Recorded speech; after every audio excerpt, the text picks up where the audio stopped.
কুরআনে কারীমের 30 নম্বর পারার সূরাতুল গাশিয়ার মধ্যে আল্লাহ তাআলা বলতেছেন, 16 থেকে 21 নম্বর আয়াত পর্যন্ত আল্লাহ তাআলা বর্ণনা করতেছেন, আফালা ইয়ানজুরুনা ইলাল ইবলি কাইফা খুলিকাত। হে দুনিয়ার মানুষ, তুমি উটগুলোর দিকে তাকাও, উটগুলোর দিকে তাকিয়ে দেখো আমি আল্লাহ রাব্বুল আলামিন এই উটগুলোকে কত সুন্দর আকৃতি দিয়ে বানিয়েছি।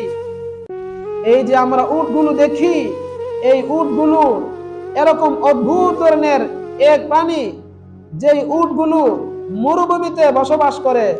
যখন মরুভূমিতে ঝড় হয়, তুফান হয়, তখন ঝড় এবং তুফানের কারণে এই উটগুলো বালুর নিচে চাপা পড়ে যায়। তখন তারা কিভাবে বাঁচবে, এই জন্য তারা অনেকগুলা পানি, তাদের ভিতরে একটা ট্যাঙ্কি থাকে, পানি রাখার একটা জায়গা থাকে, ওইখানে তারা আগেই তারা এখানে পানি দিয়ে ভরপুর করে রাখে, যাতে কোনো সময় ঝড় তুফান আসলে যাতে করে তারা প্রাণে বাঁচতে পারে।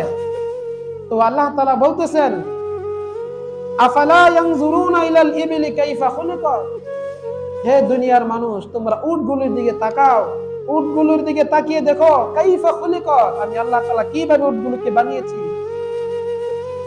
তারপরেও কি আমি আল্লাহ তাআলা